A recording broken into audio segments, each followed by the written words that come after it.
So welcome everyone to the Midwest Augustinian installment of the Men of Heart webinar. The Federation of Augustinians of North America are going to put on this 4-part series to not only showcase our ministries, but also to discuss Augustine's role in the world. For we follow in a great tradition of Saint Augustine of Hippo, someone who was very concerned about the people that he served, who was given great holiness and care for the poor, but also someone who worked for justice and peace in his time, especially as the Roman Empire collapsed around him, and he thought deeply about social issues, writing the City of God. And so we follow in the great tradition of Saint Augustine and the order that bears his name. So this webinar is just going to explore some of the ministries that the Midwest Augustinians do, not only in the United States, but in Canada and Peru. So I would ask Brother Spencer Thomas to start us off with prayer and a short introduction. All right. So before we kind of delve into our presentation tonight, let's just begin with a prayer and place ourselves into the presence of our loving God. And so we pray, good and gracious God, ever merciful and ever just, you gave one origin to all peoples and willed to gather from them one family for yourself. Fill the hearts of us all who are gathered here tonight with the fire of your love, and kindle in us the desire for the just advancement of our neighbor, that through the good things which you richly bestow upon all, every human person may be brought to perfection, every division may be removed, and equality and justice may be established in our human society. This we ask through Christ our Lord. Amen.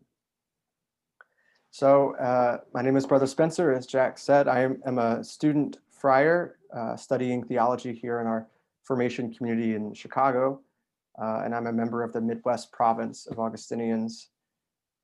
So this is the first installment of our 4-part series, and it's sponsored by FANA, the Federation of Augustinians of North America, which consists of 3 provinces in the United States. It's the province of St. Thomas of Villanova, the province of St. Augustine, and the province of Our Mother of Good Counsel.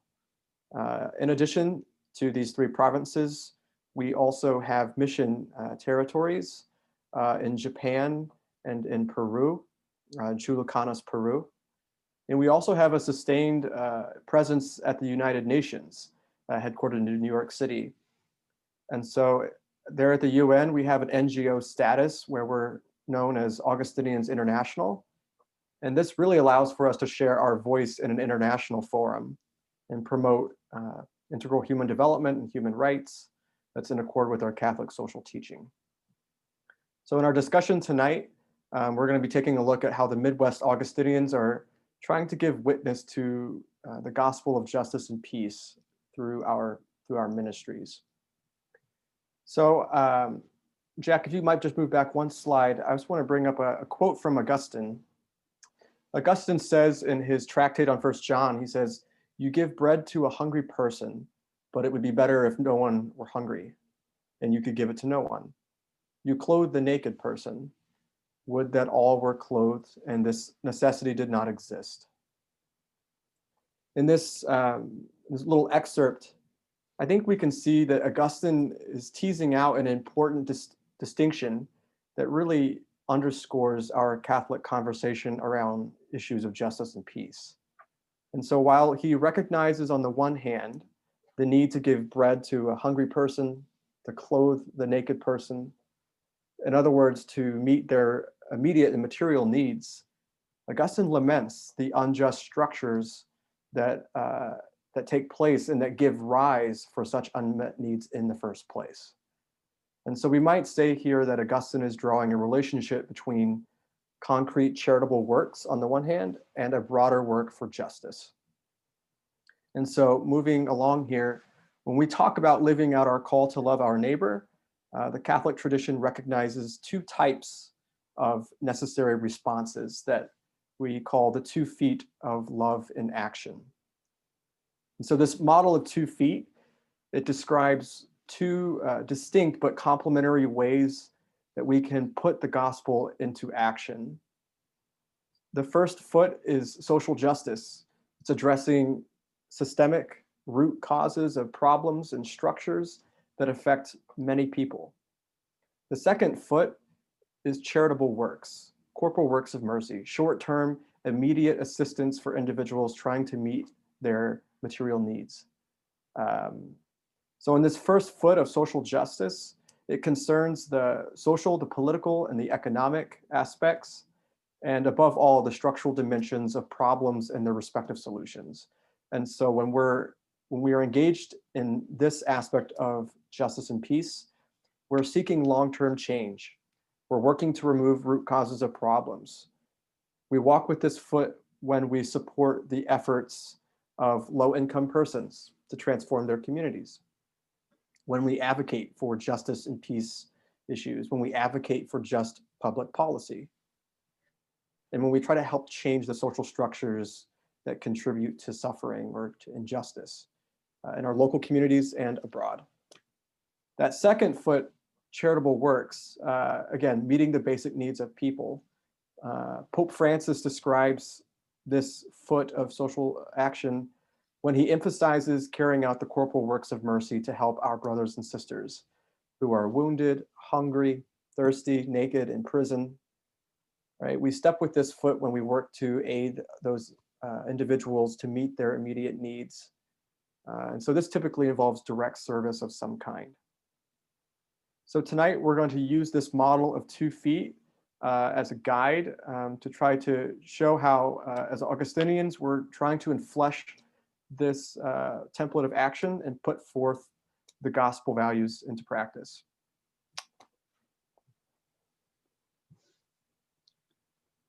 All right, thank you, Spencer. So we have just a few sampling of the ministries of the Midwest province, and they do honestly both feet. Some of them work more for social justice, working on systemic issues, and others do direct service. So I'm happy to explore each of them. And first up is Mr. Brian Dwyer from the Canadian Augustinian Center for Social Justice. So Brian. Brian, you're on mute. Thank you. Thank you for reminding me of that. Thank you, Jack, and welcome everyone. It's nice to be here talking about the Canadian Augustinian Center for Social Justice and what we have been trying to do over the last number of years. So just a brief introduction. Let's say that we began the Augustinian Center in January of 2011. And I was helped very much by Father Emeka Obiezu, who probably many of you know. He was stationed in Toronto at that time. And so he being at Mary Lake, which is the picture is up there about that's the church of Mary Lake. And so he and I, excuse me, helped to inaugurate the center in 2011. Our basic approach was to work in a systemic way for social justice, looking at the political realm and trying to advocate on behalf of the needy in whichever way that we could do that. And so over the years, we have had various projects that we've undertaken. We had a housing conference in 2015. We had a human trafficking project in 2016. And so through the years, we have addressed certain issues and we have made presentations to the UN from time to time as well. So tonight we're going to focus a little bit more on our more recent project that has to do with immigration and refugees. In Canada, we have various ways that refugees can come to Canada.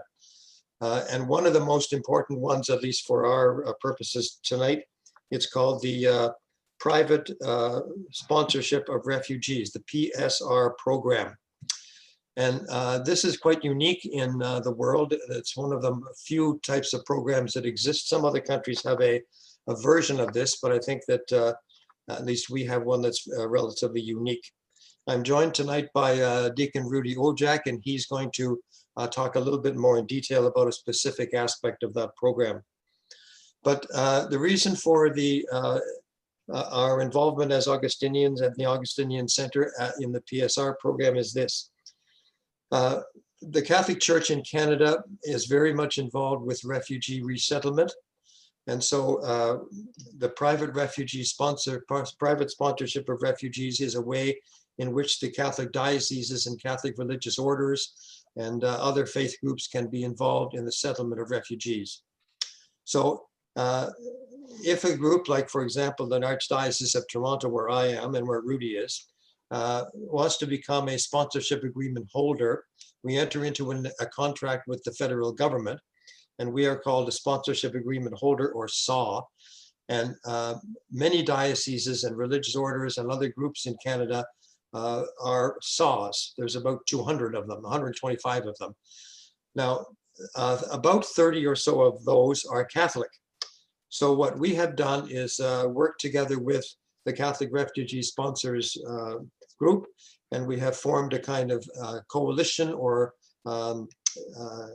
community of Catholic SAWs and ourselves at the Augustinian Center in order to bring together the Catholic voice among ourselves, to share best practices, to look at challenges, to see what we as a group of Catholic SAWs can do to help settle refugees who come to Canada. And we have worked with the Catholic Refugee Sponsors Group. We have met with the ministers of immigration in Canada for the last number of years. In fact, 2 weeks ago, we had a meeting with the minister, Mr. Mendocino, and we talk about the issues and the challenges that the Catholic SAWs face and other SAWs face as well. But we are presenting a Catholic voice to the Canadian government. We've also sent all kinds of information to the CCCB to keep them informed of what's going on in terms of the Catholic voice in terms of refugees. So I want to introduce to you Deacon Rudy Ojak, who is the director of the Office for Refugees in the Archdiocese of Toronto. And there's a specific area that we in Canada have isolated as a very important issue. When we spoke to the minister a couple of weeks ago, he used the term that this issue is very alarming. And we've been aware of this issue for a number of years. Finally, we have got the ear of the minister who listened to us in our presentation. So maybe I could turn this over now to Deacon Rudy, who can give us a little bit more in-depth understanding of what this issue is and what we hope to achieve through discussion with the minister. Rudy?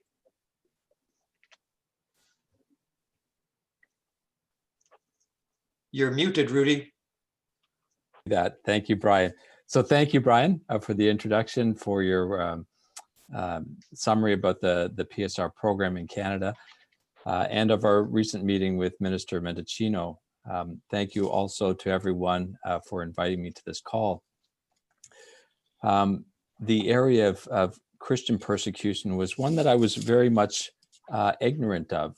When I joined this office 4 years ago, in my preparation for this role, I came across a Wall Street Journal article entitled "The U.S. and the UN Have Abandoned Christian Refugees."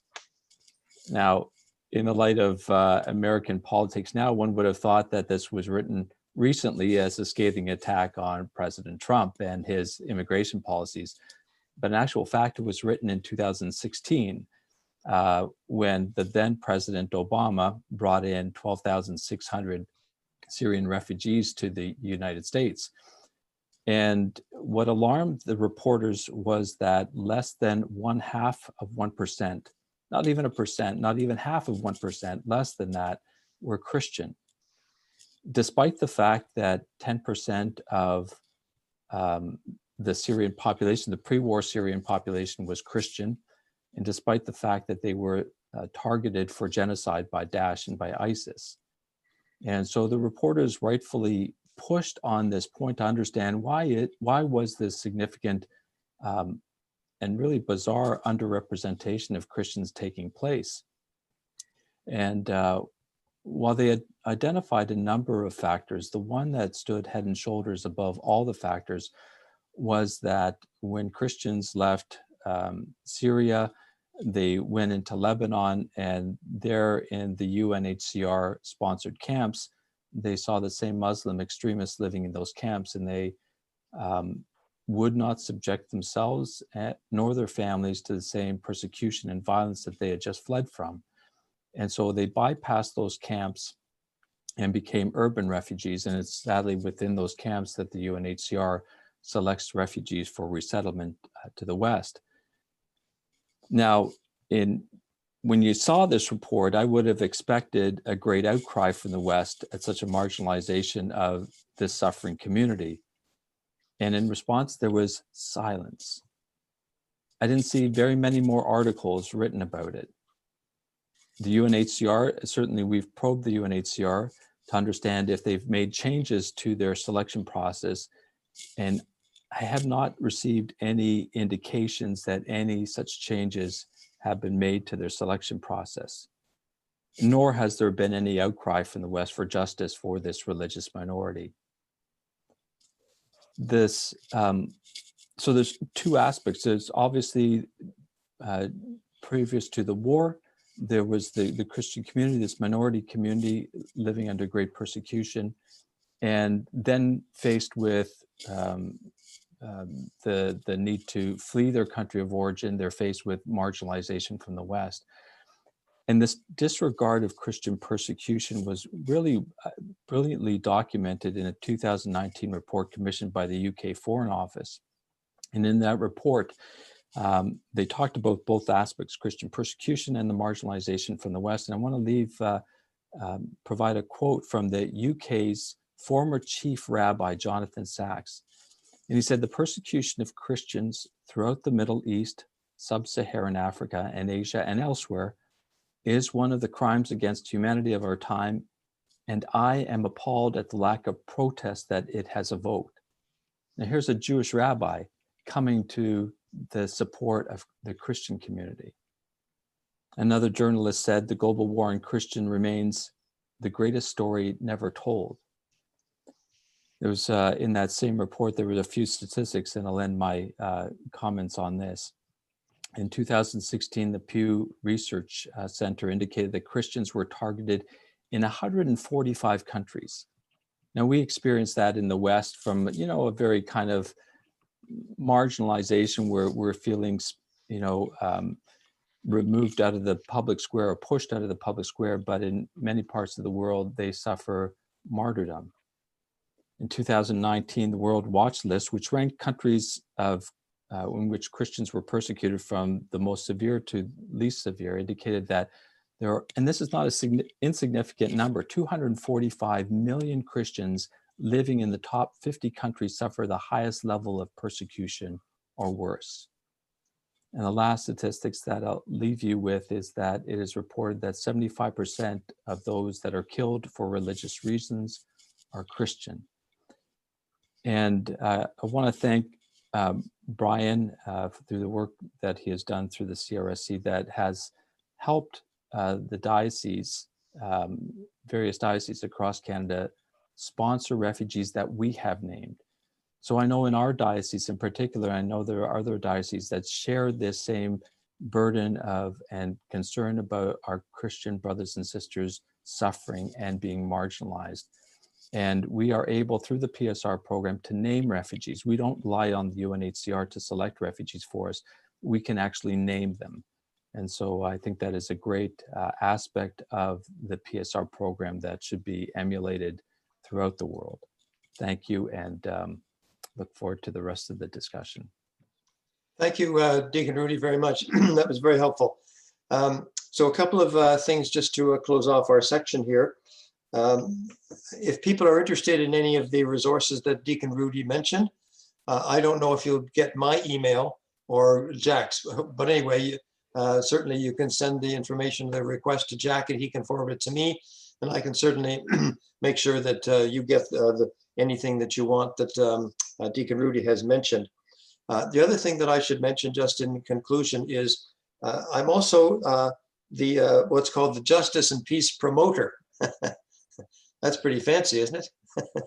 Anyway, so from time to time, I send out an email about various issues of social justice or whatever is going. This past Sunday was the World Day of the Poor, and so there was a little message about that as well. If you're on that list and you get it, that's great, that's fine. Any feedback or anything that you have would be welcomed to me. If you are not and you'd like to be on it, again, you can send the message to Father Jack, and he'll pass that on to me and I can add you to my list. So thanks, everybody. I'm sure there'll be some questions later on, and I look forward to them. Thank you. Back to you, Jack. Yeah, thank you, Brian, for sharing the work that you do, especially with sponsorship agreement holders, other nonprofits and Catholic groups. And thank you, Deacon Rudy, for what you do, especially on behalf of persecuted Christians who really don't have any other option and are desperate for a new life. So thank you for your ministry. We'll take question and answers at the end. So you're more than welcome to stay and maybe answer some questions for us. Next, I'd like to introduce Father Romero Sanchez. He's the pastor of the Augustinian parish, St. Rita, here in Chicago, Illinois. And when the pandemic started, he greatly expanded their food pantry program, their food distribution program to families in need. So I would ask, I'm going to stop sharing and ask Spencer to share his screen and play the video for us.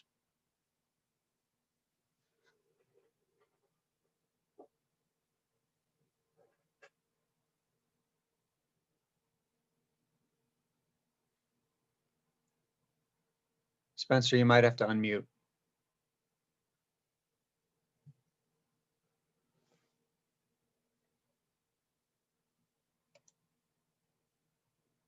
Face of God in their need and their hand.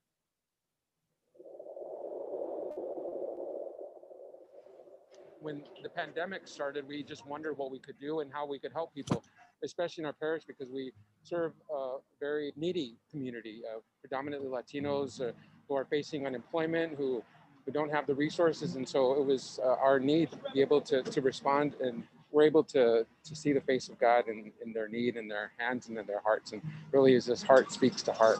Sí, buenas tardes. Mi nombre es Nora Cabrera, soy miembro de la Iglesia de Santa Rita y estamos aquí en la comunidad reunida porque el Padre Romero cada domingo da despensas para las familias necesitadas. Nos dan alimentos muy buenos, en buenas condiciones, y le agradecemos mucho al Padre Romero. Es la línea muy grande, dar la vuelta alrededor del iglesia. Igual, si nos están dando algo gratis y bueno y saludable, pues ¿por qué no venir a recibirlo? Y estamos muy agradecidos con Padre Romero, le agradecemos mucho, Padre Romero, muchas gracias por pensar en la comunidad.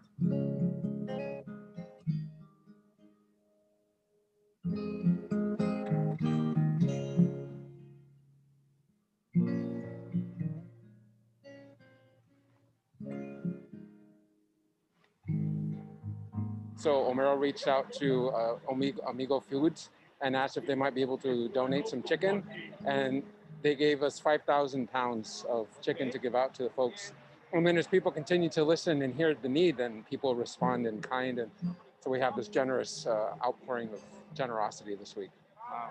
And I've also noted how there are many volunteers. Have they contacted the parish, or have parishioners been seeking them out? Many people have just contacted us and they want to help. So as we invite people to come, they help pack the chicken and pack the food throughout the week as well. But today people came, families came, students from St. Rita High School came. So just people just are responding to the call to help. I'm here to receive the gifts that God is providing us because we're in need. They got rice, beans, lentil, carrots, mangoes, raisins, and a whole bunch of other goodies that they're providing us. The church is doing a magnificent job as always. It's up to the people to help out in any way that we can. I'm here for myself and for my mother. My mother's 93 years young. She cannot come, but I share with the gifts that I'm getting with her.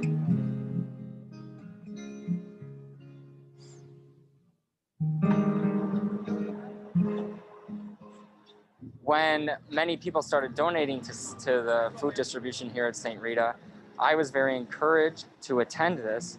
And so when I came this morning, I was very taken back by how many volunteers there were from the community to get some kind of nourishment, this time by food, but also we've seen how many people have donated and how many volunteers. So I've been very encouraged just to see how people have seen this need that has developed in this parish, and then they've responded in a very generous way. I'm very proud to be a part of that in this Augustinian community.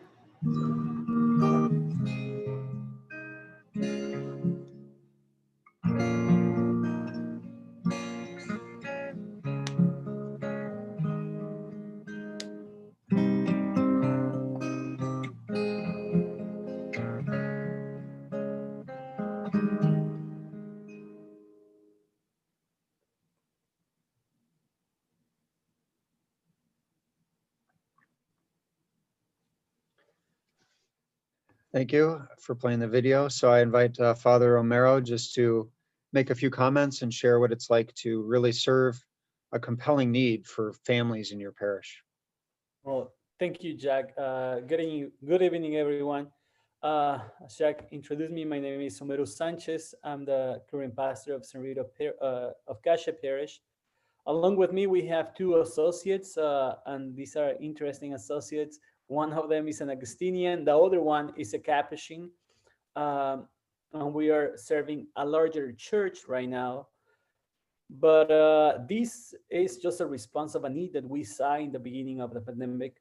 Father Ray and myself, we start giving food the first week for 40 people. For a long time, San Rita has had a food pantry for about 40 families every other week.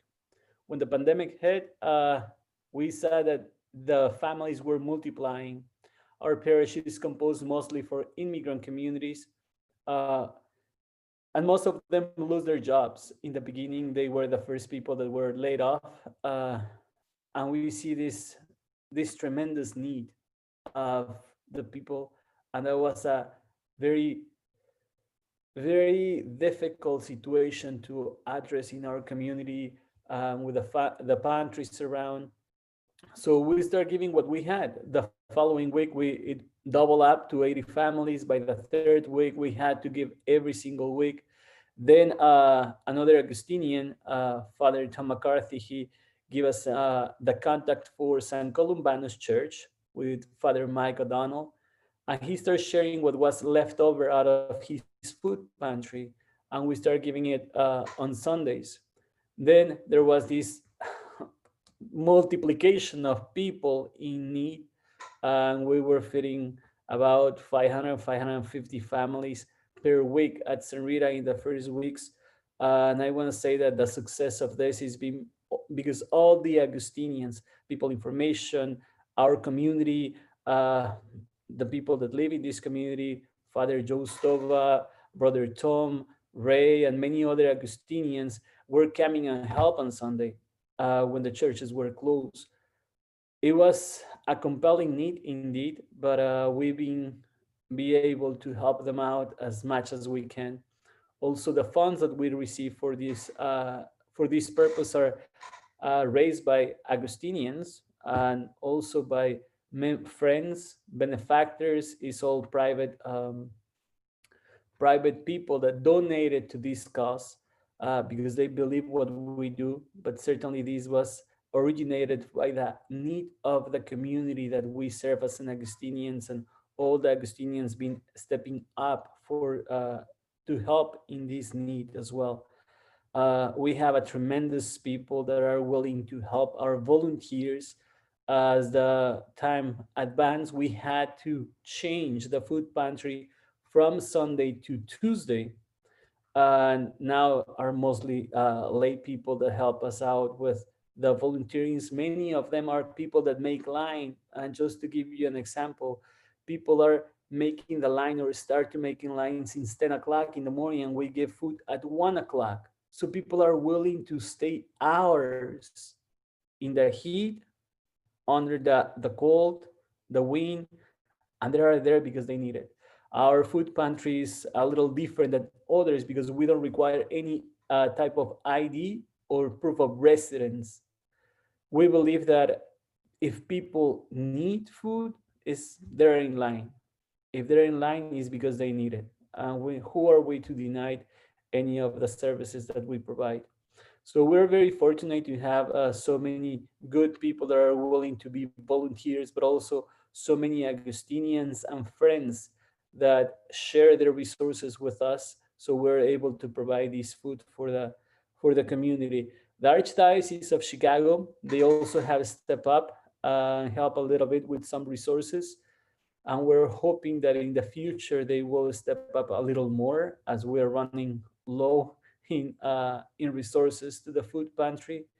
Our biggest worry right now is winter, and when the snow comes, what are we gonna do?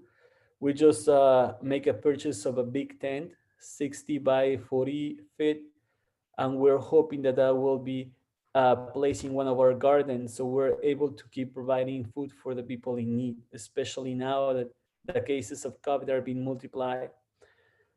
People can go back to work. Some of them can go. Some others, they have to quit their jobs because of school. Many of them, there are parents and they don't have anybody who can take care of their kids. So one of the parents, instead of working both of them, one of them has to stay home with a kid so they are able to go to school virtually. Uh, and they are in need. So we're trying to supply as much as we can. And this is just one of the things or social issues that as an Augustinians we're committed to help the communities that we're in charge of or those communities that are in need. Thank you, Romero. And you've really done an impressive job responding to the needs of the community. You know, this great need for hunger and food didn't exist, a year ago, and you've really responded to the needs of the people as a pastor and as an Augustinian. So I thank you for your ministry and for the example that you give to all of us in terms of caring for the direct needs of the people that you serve.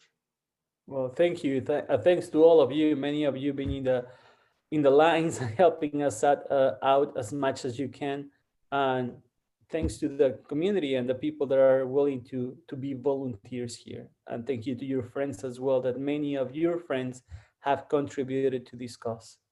Mm-hmm. Yeah. Well, next, I'd like to play a video from one of our Augustinian missionaries in Peru, and then invite Brother Tom Taylor to talk about justice and peace activities in Peru. So give me 1 second.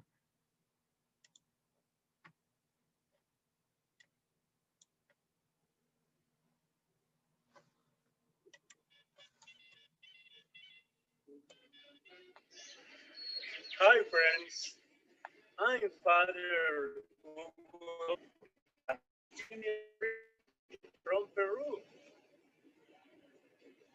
The Augustinians from the United States came to Peru more 50 years ago, and they did a wonderful mission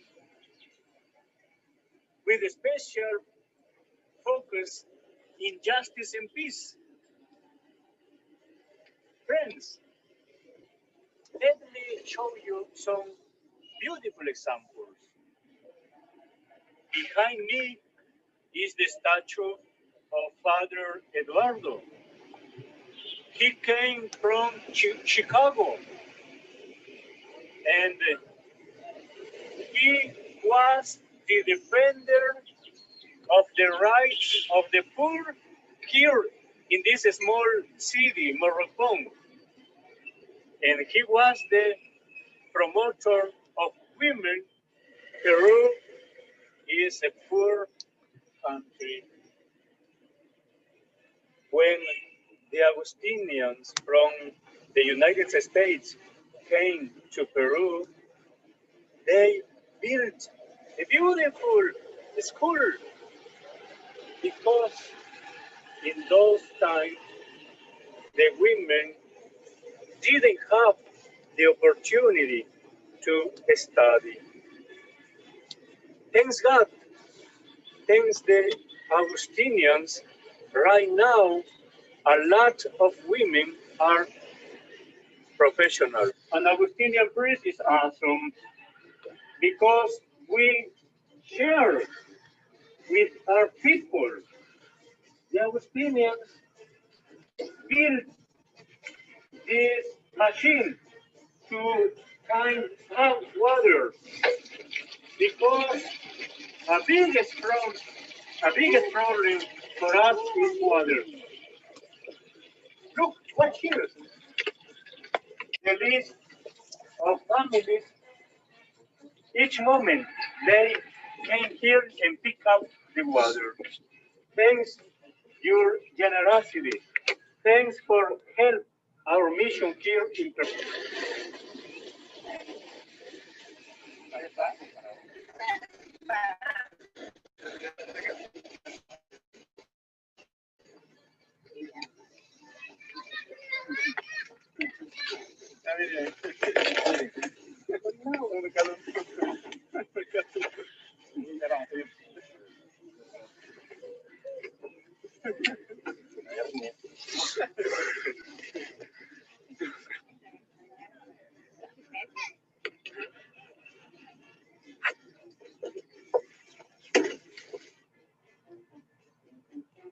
Daily, the community here in Chulucana, the Augustinians, they are looking for help, like this food, for example, rice, potatoes, and onions, and tunas, and another food, and the Augustinians bring to these women.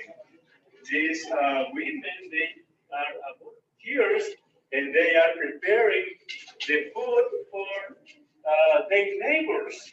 The poor people come here with their plates for looking for food, for example.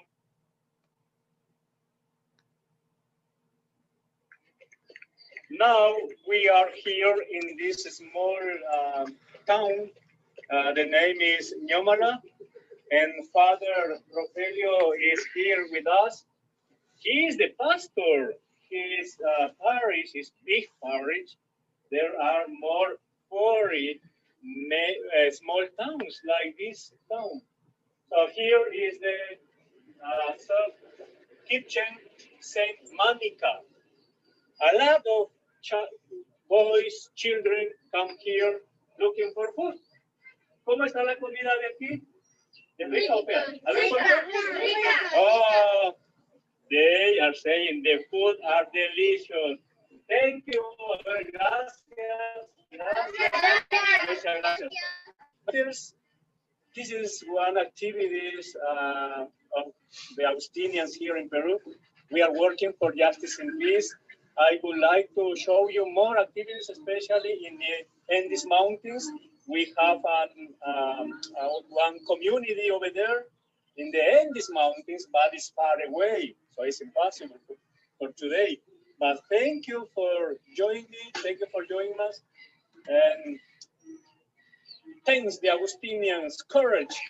Let's continue working for justice and peace. Gracias.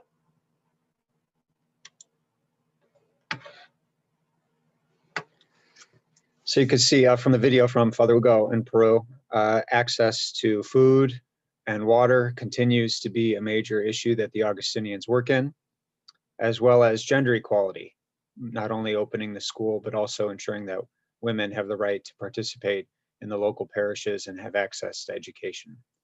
So I invite Brother Tom Taylor to just say a few words about your experience in Peru and some of the projects that go on there. First, I'd like to comment on a couple of things in the video. Hugo Erazo pointed out 3 examples of what Augustinians in northern Peru are doing to create a more just society. In Morropón, the St. Rita School is very important because this school educates girls In Peru, many people have the mistaken idea that girls don't need to be educated. But the fact that they have this opportunity for education at St. Rita School, down the line when they grow up, it opens up doors of opportunity for them, and is a very important thing, not only in providing a good education, but also in preparing women for a role of leadership in Peruvian society. Secondly, that water pump is much more than just a pump. Before in the coastal desert area of Peru, before they had water pumps, people had to walk to the nearest river, sometimes a pretty long walk, in order to get water of questionable purity for drinking, cooking, and washing. The Augustinians came, they got the leaders of the various communities together and talked about getting a water pump right in their own village so that people didn't have to go to the river and they could have clean water. The people of the village actually made the decision to put in a community water pump for their village, and they helped do the work of digging for it. And in the process, they learned that if they worked together, that their society could provide a better way of life for themselves, their families, and their neighbors. The third item, the community dining rooms that exist in so many different places. These are operated by residents of that village or of that community. They build solidarity. They build a sense of community unity and sharing for the common good of all. So these projects carry out both of the 2 feet of Catholic social teaching. They're works of charity meeting important needs of people at the moment, but they're also works of justice because they change the people's way of thinking, showing them that they do matter, showing them that they have the power to make a better future for themselves and for their neighbors. The Augustinian missionaries have observed several other aspects of Peruvian society that also could use some improvement, and to make that society more just and more respectful of human dignity. Just a few examples. The role of women in northern Peru, oftentimes women are relegated to a secondary role, and they have addressed that issue by trying to work for equal rights and equal dignity for both men and women. Domestic violence is another problem that's all too common. Racism, regional prejudices, people on the coastal desert along the Pacific coast, and people in the mountains, there are prejudices there. Care for creation, care for the environment. Some people have been in the habit of using the local river as a garbage dump. Proper treatment of human waste. They've demanded of the municipal officials improvements in the sewage treatment plants for the small cities that are there along the rivers. In all these issues, it's the people themselves are involved in working for solutions. Now, in Peru, a parish is very different from a parish in the United States or in Canada. A typical parish in Peru will have a church in a small city, but it will have 20, 30, 40, 50, or even more outlying villages that are part of the parish. And what they've done in Peru as part of their pastoral plan is they've divided the whole area into different zones. In the city, it would be a segment of the city. Out in the countryside, it would be each little village would be a separate zone. And the people in that zone elect their fellow residents who they think would make good leaders. And what the Augustinians have done in Peru is to bring those leaders together and conduct workshops and teach the leaders how to understand the current reality and to teach them what they can do and how they can act together to improve the current reality. Then the leaders go back into their zones, and in turn, they teach the people and they organize the people to actions that will seek to improve in their society, improve their way of life, and make things more just. So the result is all throughout northern Peru, there are many steps being taken to meet the important needs of people, which is works of charity, and in order to change the old ways of thinking and acting, to challenge those things, those old ways, to develop leadership among the people, and to empower people to make their lives better and more just. The other foot of Catholic social teaching, works of justice. So, Jack? Thank you, Tom, for giving us some background and explanation of the process of how the Augustinians work in Peru and how they empower local community leaders, especially in very difficult geography and terrain and gender imbalance. So thank you.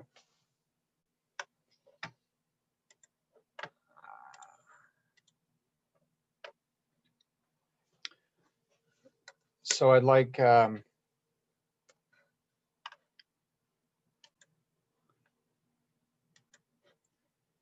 now just to say a few words about our NGO at the United Nations called Augustinians International.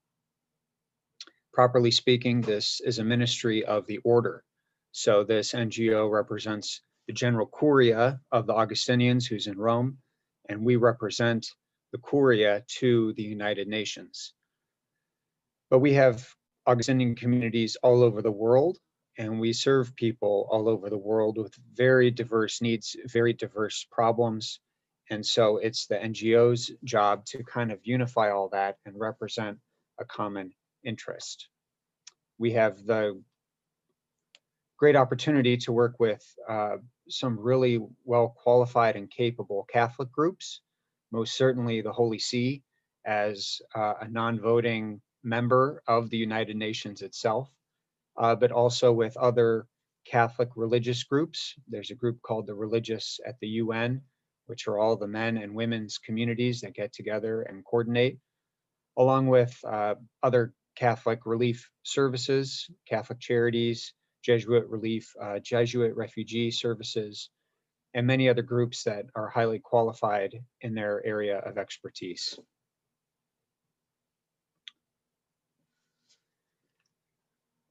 So the UN ministry certainly focuses more on systemic change. You're working with governments from all over the world, a great variety of governments, some democracies, some with dictators. But yet everyone at the UN is given an equal voice, equal vote on most matters. And so it's really an acquired skill set to learn to work with all these different types of governments with different kinds of interests. So part of the ministry at the UN is that the NGO, Augustinians International, works formally within the structures at the UN. So we are given a blue badge and we're allowed to physically attend all sessions at the United Nations. So that includes the General Assembly, that big room with all the seats in it. That also includes the Security Council, which is 5 permanent members and 10 rotating members. And I went to the Security Council meetings. You know, you go in with your little earbud translator and you hear about all kinds of issues all over the world, from peacekeeping missions to arms control to disaster relief. I mean, the United Nations works in a variety of issues. And it's very interesting to see how governments choose and do not choose to cooperate with each other for the common good. Augustinians International is also a member of the Economic and Social Council called ECOSOC. We're recognized and accredited as an NGO that has expertise in certain areas. So the Augustinians are especially recognized as experts in education. I have here on the slide the Sustainable Development Goals, which is the Agenda 2030. So for the next 10 years, the UN has been working on these sets of goals around the world. In particular, the Augustinians have decided to focus on a few of them. First is migration. When I was an intern there for the year working at the United Nations for our NGO, I spent the bulk of my time working on the Global Compact for Migration. So I spent almost a whole year on it, from the drafting of the language to the negotiation of the language to the actual politics of how do you get it passed, you get enough votes to get it passed, and then the ultimate ratification by member states. I was able to kind of journey with a lot of other faith-based groups on that process. So migration, at least for faith-based groups, was a major issue. In addition, the Augustinians have focused on no poverty, making sure that all people have access to good jobs, affordable human right things like healthcare, food, water, education, making sure that people are not living in abject poverty. As I said, we've continued to focus on education, especially focusing on girls' rights and indigenous rights to education. And Father Bob DeWicki, the current representative who's pictured here on the slide, is especially passionate about climate change and clean water. So he's been working on those issues. So I'll end there. We're right about on time. We have about 8 minutes for people who would like to ask questions of any of our panelist presenters. So I want to thank everyone for attending and thank all of our presenters for your expertise and information. I'm going to turn off recording for this part so everyone can kind of feel free to share.